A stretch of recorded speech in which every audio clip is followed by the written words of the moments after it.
Hello everyone and welcome to the second video of today, and you're actually going to be seeing this the day after the previous video, so that is why I'm wearing exactly the same thing and why the cat is in exactly the same place as she was before. So let's get into this next lightsaber commission that I've done, which is this really unique lightsaber. As you can see, it is etched and engraved, and you've got all sorts of coloring going on, lots of cool customizations.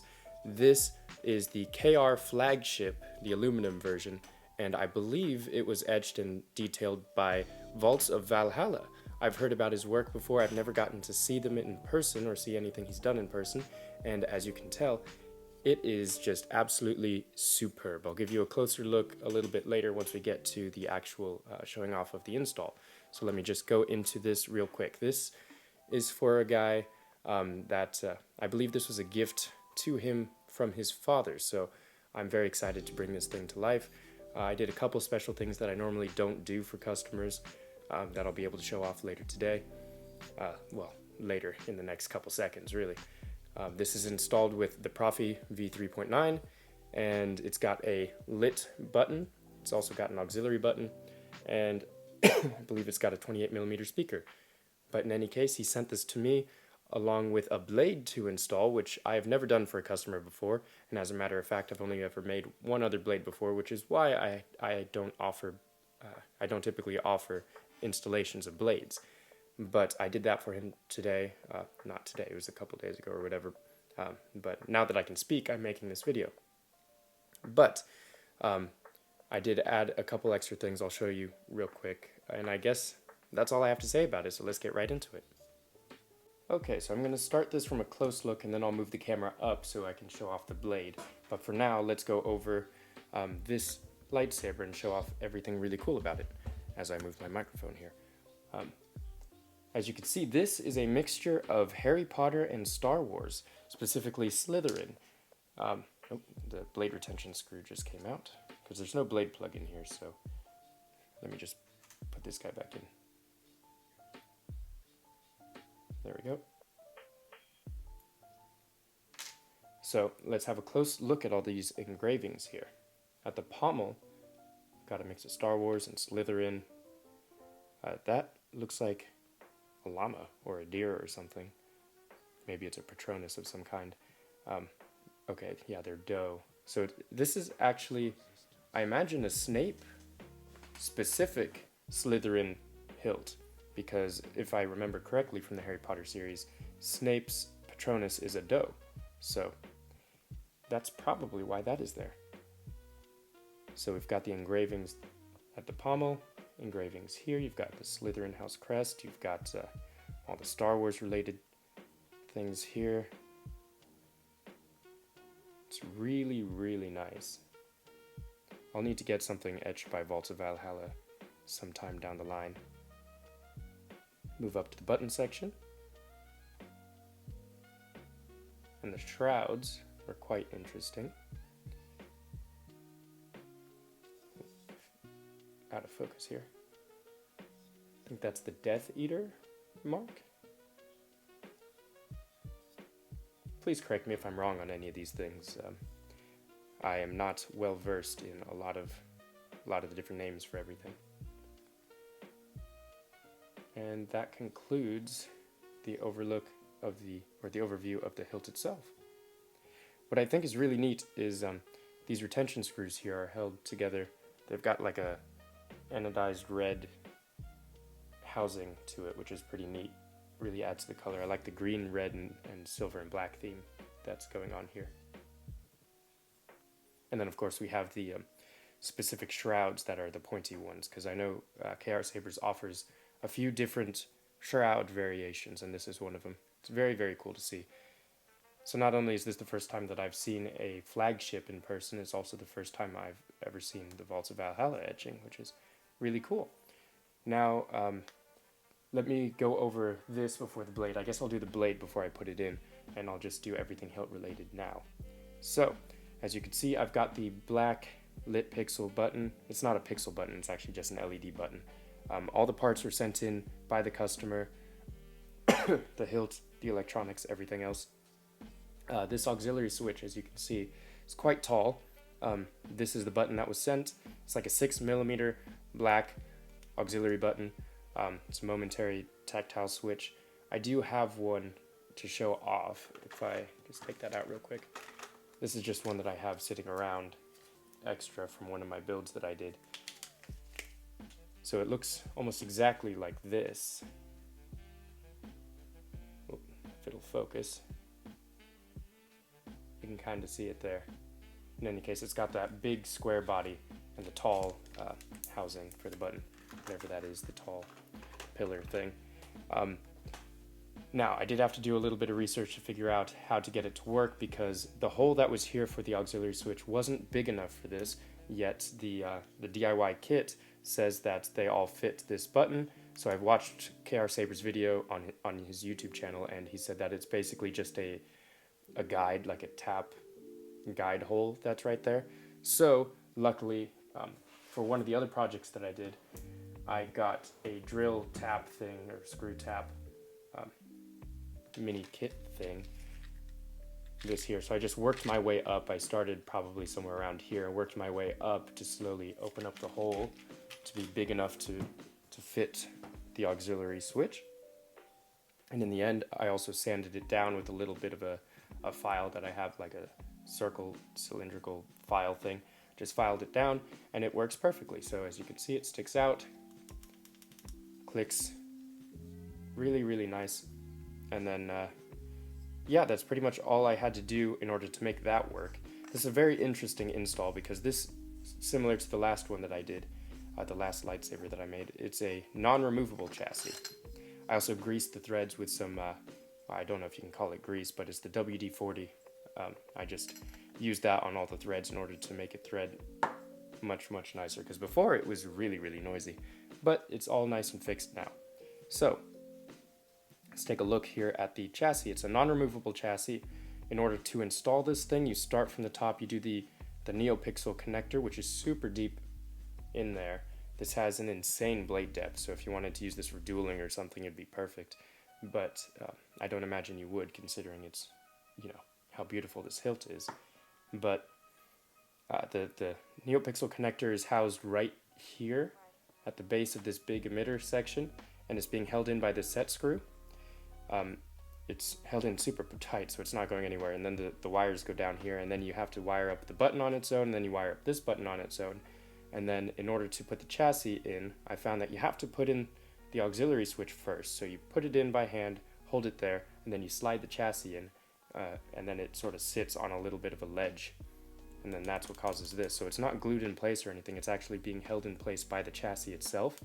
And I found that if the chassis was pushed in too hard or was at a slight angle, the button wouldn't get pressed in at all.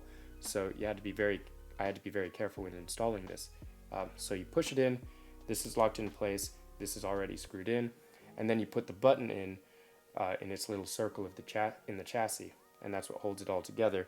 But before I did that, I used some Loctite actually on the rim of this chassis, so when I put it in, I made sure I could press the button, and I just held it there for, I don't know, a minute or so until the chassis locked itself in place, so that I knew the button could be pressed no matter what. So there's no instance where the button is not going to be able to be pressed, because I did that. So after I did that, I put the button in, had all the wires come through, and then I soldered it to the board, which you can see here. And then, sorry, I got a little distracted. My battery for my camera is dying, so if it just cuts out randomly, then that is why. I'll try to finish this as quickly as I can, but in any case, that's how I installed it. It's not going anywhere. It's super solid. And then this is the battery that it came with. I believe it's still an 18650. It looks a little different than usual though, so I'm not sure where it came from. Here's the Proffie V3. I set it up with all of my standard fonts, but this time the customer wanted some very specific requests. So he asked for some Snape fonts, well not fonts, Snape quotes, which I had to figure out how to do quotes, which is pretty fun. I always learn something new with these builds. But I put in a bunch of Snape quotes. There's like 16 Snape quotes that I have set up that you can activate at any sound font. And then 10 out of 17 of the fonts I have on here, I set up with something else that he asked for, which is instead of the flash on clash and these flashing effects being white, he wanted it to be green. So for 10 out of 17 of the fonts I have on here, I set up special blade styles with the green effects. So I'll be able to show that off to you in a bit. But in any case, I figured the other 7 would be nice to not have green, just to have a little bit of variety. But in any case, this is how the lightsaber works. You flick it on. I set up this lit button. Initially, I set it up where it was tied in with all the other positives and negatives and whatnot, but that just meant that this was on. It didn't do anything. It just stayed on when the lightsaber power was on, and then it turned off when the lightsaber power was off. But for this one, I decided, no, I want to make it a little bit nicer, a little bit more special, so I tied this in with its own. Basically, I put the positive on the free space on the Proffie V3, which is quite nice, and I have it, basically makes it so this is its own blade, so you can tell it to do its own things. So as you can see, I have it pulse when the blade's not on, and when you turn it on, very sorry about that, it's very loud. But it just stays on, and then, wow, that's very loud. So actually, when this battery dies, I'm gonna go in and change the volume to make it a little bit more quiet. You can change the volume here, so let me actually see if I can do that here. You hold that. I think it has to be on for it to work, but you basically hold the power button and tap the auxiliary button and you go into the volume menu. But I'm not so skilled with handling lightsabers as I am with making them, so I'm not going to force you to watch me struggle with that. So I'm actually going to cut here, change the battery, and lower the volume, and then we'll continue. Alright, I'm back with a brand new battery, and I learned how to change the volume. So apparently, if you hold down the activation button or the power button, and then you tap the auxiliary, it'll go into sort of a volume select thing, and then you just rotate it for a little bit until you've got the lower volume. So left is lower, right is higher. This is pretty good for demonstrations right now. It is very, very loud, and I think you heard that earlier, so I'm going to keep it at this volume for now until the very end when I show off the blade and such. I'll have it a little bit louder, and then of course when I ship it off to you, the owner of this lightsaber, I will have it be its normal volume. In any case, I wanted to show you, let me just lift this up a little bit so I can show off a little bit. So, it's got all my standard fonts in it, all the free ones and all the ones that, or some of the ones that come standard with the Proffie. This is a 2-button setup. Tap it to turn it on, tap it to turn it off. As you can see with the button, it lights up, it pulses when the blade is off. When it's on, it stays on. It also flashes when you do the auxiliary, so when you do blaster blocks, it flashes. When you do the clashes, it flickers, and basically just reacts to all the different effects that happen. Turn it off, and there you go. So, I thought that was pretty cool. I set that up for you because I thought it's way better than just having the light turn on when the blade is on, or when the battery is on, and turn off when the battery is off. So, hope you like that. In any case, let me just go through and show you the quotes. Actually, let me increase the volume for that. So again, hold, tap, and then rotate. Okay, that's way too loud. Hold, tap, rotate a little bit. There we go. That's acceptable. So, in order to activate the quotes, you will see if you go into the SD card and go into the font, each font has a quote folder. I set up that quote folder specifically with Snape fonts, or not Snape fonts, Snape quotes, and it will trigger in sequential order, so if you want to hear all 16, you do have to do it 16 times. You can rearrange the quotes however you wish in order to hear them in whatever order you want to hear them, so I'll let you do that once you get the saber in hand. But in order to turn the quotes on, you have to switch it from force effects modes. All the free fonts that I have on here, most of them don't have force effects, so you won't hear anything. The force effects get triggered when you hold down the auxiliary button for or you hold down the activation button for a long press, which is 1 second. And as you can see, nothing happened. In order to turn the quotes on, so you switch it from force effects to quotes, you point it down, but I found that pointing it down doesn't work necessarily, so I point it down. Let me lift it up even more. But I point it down and then a little bit past down. So let me show you what I mean. So point it down, but a little bit past down. Hold it, and then release. Loss of limb will not excuse you. If it's straight down for whatever reason, it doesn't work. So let me just show you the different quotes. Whoops.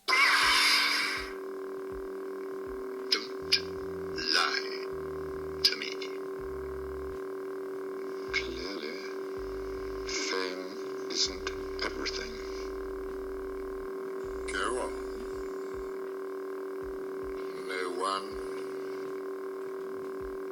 Read it. Turn to page 394. Reveal your secrets. I think we're about halfway through. It appears that there is a connection between the Dark Lord's mind and your own. Whether he is as yet aware of this connection is for the moment unclear. Pray he remains ignorant.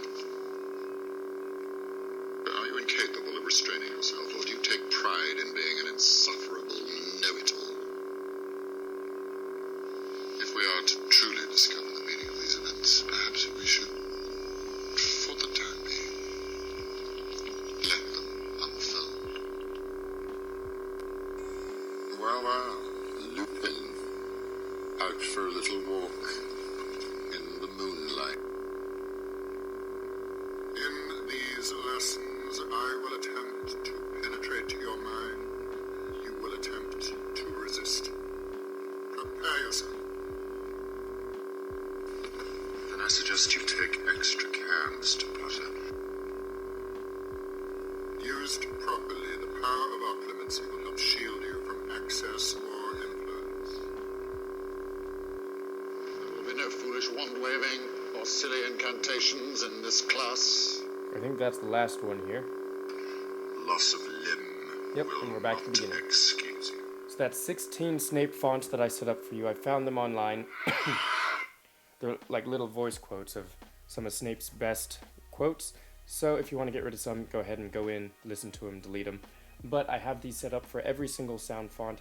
And if you want to activate it, when you first turn on the lightsaber, it's going to be in the force effect mode. And then you turn on the lightsaber, go down, but a little further than down. Hold the power button for a long press, so a little bit more than a second, maybe 1 second or more.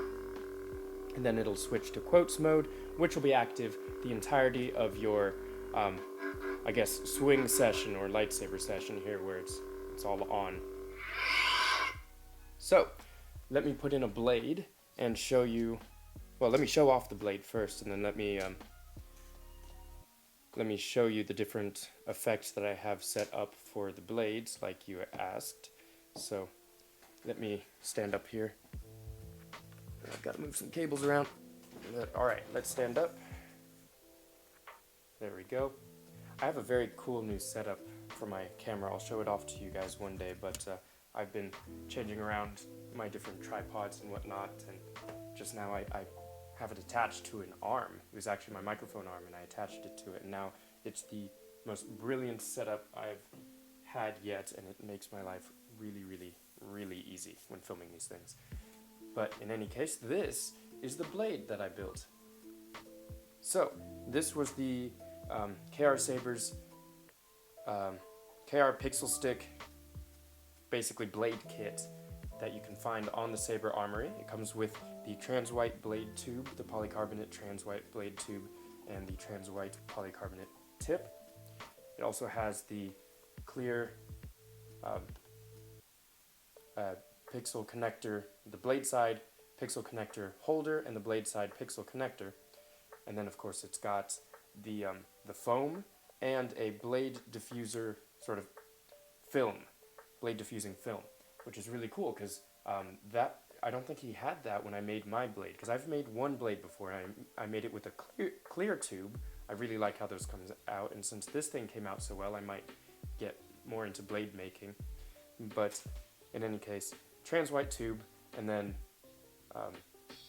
you've got the filament or the film directly underneath the trans white tube, and then under that we have the foam core, and then in that we have the pixel strip. And all that is to diffuse the light as much as possible to make it as even as possible. You still got some shadows because the pixel strip is two sides. It's basically one side, another side facing outward, which means right in the middle here you will have a little bit of shadows, but this is by far my favorite pixel strip blade. It's quite bright, very dense, it gets the tip super well lit, so yeah, it's my favorite out there. But in any case, I did make this blade. You'll see it eventually once I get all of my build videos edited. I have a bunch of those on the table, but my goal this year is to edit them as quickly and swiftly and whatever else is possible. But I had to cut this, and that was the reason why I have not built blades recently, or for customers at all, is because of the cutting process. But my dad did give me a tube cutter. I don't know where the heck I put that thing. But I do have a tube cutter now. It does make it a little bit tricky because I know that Cal from KR Sabers says he uses a saw, and then you don't have to do anything with the tube. You just plop in the holder and then it'll fit perfectly. The problem with the blade cutter is when you cut it, it sort of messes up the inside a bit, so you got to sand it, take out some extra material in order to make the blade connector fit. But that's not too bad. I'm perfectly okay doing that right now, especially because that's the tool I have and I got to make this. But you measure it out, you measure out the tube length, figure out how long you need it, and then you make a mark, use the tube cutter and you cut it, and then you just sand and prepare the entrance here in order to put your connector in. And then you just, put all your materials into the blade, glue this down, glue this down. Well, you glue this down first, put all your materials in the blade, then you put this thing down, glue it, solder the thing, solder the LED strip, and then you're all set to go. So this I'm actually really, really proud of because it's quite straight, so it's got no problem standing up on its own. When you put it here, I don't think my table is straight here, but when I have it on the floor, it balances perfectly fine. But in any case, it is as straight as can be. The issue with the one I made originally, the first one I ever made, it was a little bit lopsided, but with the cut, you can see it is very, very straight. So when we rotate it here, super flat. So I'm very happy with this. This came out great, and nothing wobbles inside, because the issue with mine is the LED strip wobbles inside of the foam because it didn't have any film around it, and also I think I messed up the foam by putting the LED strip in and out too much, so it made it not have a tight fit. But in any case, this is no rattle at all. I'm very, very happy with this blade. So with that, got gesture controls on there. With that, let's put in the blade, and I'll show off the different blade effects that I have set up. Let me just make sure this works. So I did have to sand the inside of the emitter a little bit because the set screws here, the set screws here, and the set screws here all had holes that were poking out a little bit and scratching my test blade. Not this blade, because I didn't want to scratch it up or whatever.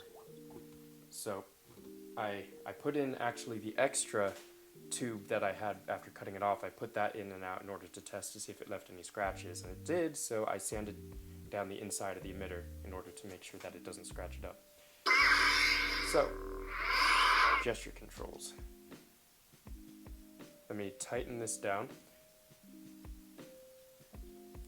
and then as I showed off, it's got gesture controls. So you twist it on and you twist it off, but I won't be messing around with that because it can get rather aggravating when you're trying to show off some stuff. But let me show you this, all the effects here. So the easiest way for me to do that once again is probably facing this way. So with all of the green blades, obviously I couldn't have it be green flash effects or else nothing would happen. So instead I made it yellow. There we go, that's the lockup, it's all yellow. and then you've got the yellow going out and coming in. I thought that was a pretty good match with the green, but we'll switch over. To go forward in fonts, you press the the auxiliary button. To go backwards, you point the blade down, and then it goes backwards in the fonts. So here's the blue, and then there are the green flashing effects. You can't see it as well on camera, unfortunately. Here you go, there's the green. That's the localized lockup, changes angle depending on what your angle of the blade is. And then of course you've got the tip drag, which I can't show off too well here. And then the melt effect I have exactly the same, but everything else is a green effect. And you can definitely see the green coming in and out. Purple. There you go, you can see the green a lot better with purple. There you go. And then I'll just cycle through all the blade fonts and blade profiles so you can see. Oh, come on. I can't do it while sitting down very well, so let me just... There you go. Green. Yellow. White. I even have it set up on the white. This is the weapon of a Jedi. Ah, yes. A Jedi's weapon. This is an unstable Kylo Ren effect with the green. Take your weapon. Strike me down with all of your hatred.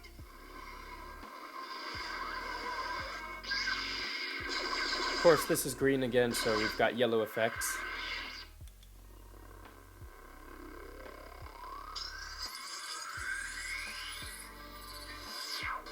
And this is like a Death Star blade. And then starting from here on, it's all normal white effects. Got a cool off.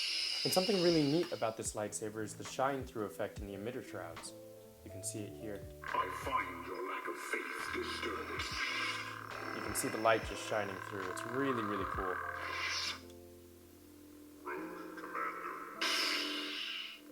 Flame blade. Smooth Jedi. White effects. Smooth fuzz. Rainbow.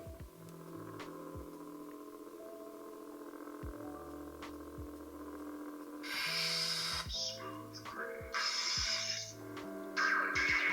Yellow with white. Teensy. And this is a lava lamp. You'll see it in person, it's pretty neat. And this is the battery indicator blade, so it tells you how charged your battery is. So when it's up here, it's charged. As it falls lower, it's less charged. Green. And then we're back to the beginning. So let me take the blade out, and I will close this section off. I don't think there's anything else that I have to show off about the lightsaber. I showed you all of the cool etching. In order to take the blade out, I do recommend twisting clockwise, but when you do that, hold on to this, make sure you don't twist it counterclockwise because it will unscrew the hilt. So just do that, and boom, there you go. Blade is out. Looks great. So let me just put the blade down for now. There is no blade plug that came with this, so I do recommend you get a blade plug so you don't blind yourself when this turns on, and also get a really cool looking one in order to match the hilt, because getting a nice blade plug is perfect for finishing off the look of your lightsaber. Now, let's turn this off. And let's end off the video. Thank you all once again for sticking around this long to watch this video. I know this video in particular was quite long, but I did want to show off this lightsaber because it is such a cool lightsaber, and I have done a few new things to this, including adding quotes, changing the blade styles in order to have the green things. I've not done that before, and it was pretty unique. and also building a blade for a customer, which I've never done before. So if you could bear with me with how long it took me to get through that, hopefully you got to see some of the cool things that I did. In any case, thank you, Kirby, for trusting me with such a beautiful lightsaber. I hope you like it. If you have any questions, just feel free to contact me. Also, if you have any questions on how to customize this and set things up and the controls, because, you know, I definitely have questions on how all the controls work, definitely reference the description of the video down below, which I will have all of the resources that you need in order to do it. And if I miss something, just reach out to me and I will for sure help you out with that. So, thank you all once again, and have a happy new year, and may the force be with you.